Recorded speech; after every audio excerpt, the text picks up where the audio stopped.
What does Doctor Who, Felicity, Withnail, and I all have in common?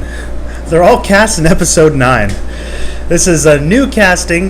Matt Smith, who was formerly one of the doctors in Doctor Who, joins the cast of 1,000 right now for episode 9, and we're going to talk about that coming up.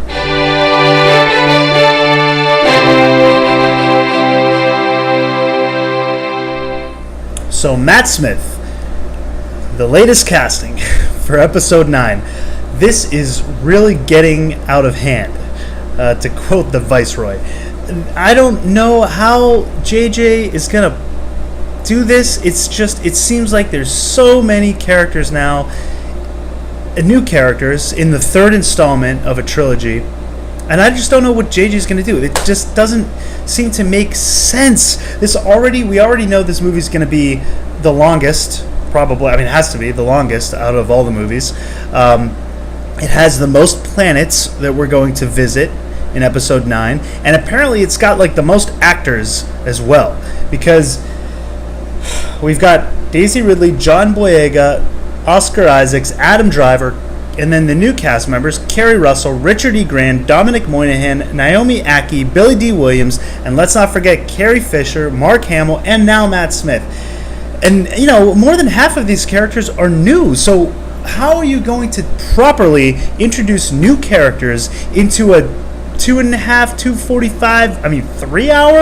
movie where we feel like we care enough? I mean, I still don't even care enough about Rey and Finn and Poe, mostly because Last Jedi kind of just disconnected me from them, but I still don't really feel enough for them, let alone introducing more characters.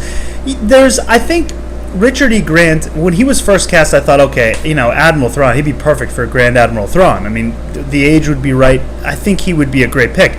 Now, if the leaks are right that this first act, or at least a large majority of the movie, is going to take place in the unknown regions, and when was the last time we saw Thrawn?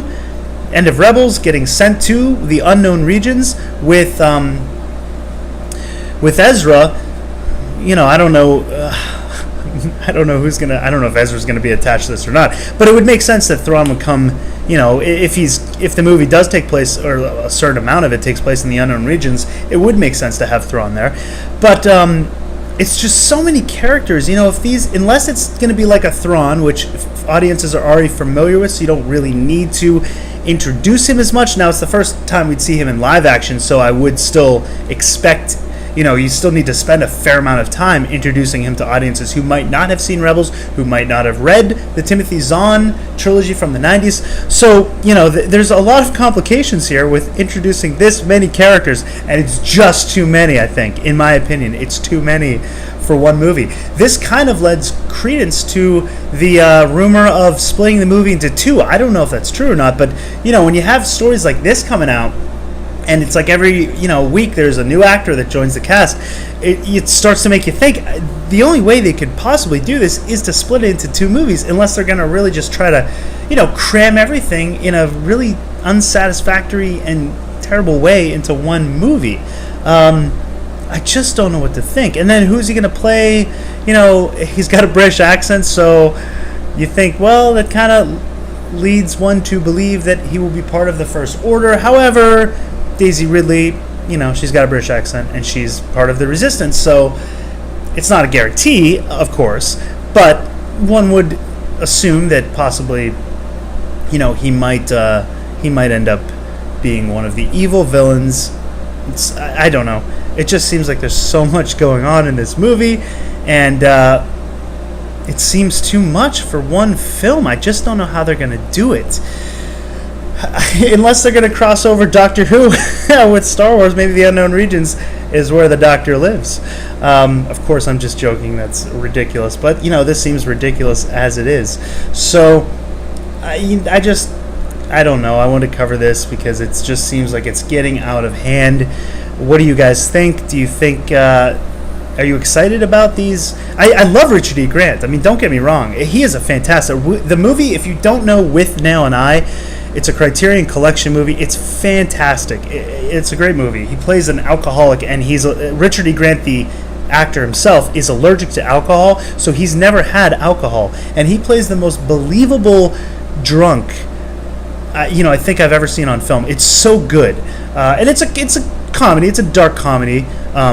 It's definitely worth checking out. His performance is fantastic. He's great in everything he's in. I mean, he's a fantastic actor. I've always liked him. I just when he was announced, I thought, okay, that's cool, a little change. And then Kerry Russell was announced. Like, all right, Kerry Russell, how are you going to fit into this? And then they're bringing back, I forget the actor's name now. He was the Resistance pilot from Force Awakens. He's one of JJ's guys. He was in the show Heroes. I'm sure you guys know. I could look it up, but he's coming back. I don't know how he's going to fit in, because apparently the whole Resistance was left on the Falcon at the end of Last Jedi. So he wasn't in the movie at all. So so you assume he was, I don't know, missing in action or was killed somewhere. But he's coming back, so I'm sure. Hopefully they'll have some kind of little fill-in story as to where he was. Maybe he was out on a separate mission trying to gather more help for the Resistance. I don't know. I don't know what they're going to do, but he's coming back. And now Matt Smith. And I love Doctor Who. I'm a huge Doctor Who. I don't know if you guys know. I should have worn it today. But I have one of the shirts I wear is a Doctor Who Star Wars crossover. It's C-3PO as one of the Cybermen, and R2 is one of the Daleks. So I'm a big Doctor Who fan, and Matt Smith's great.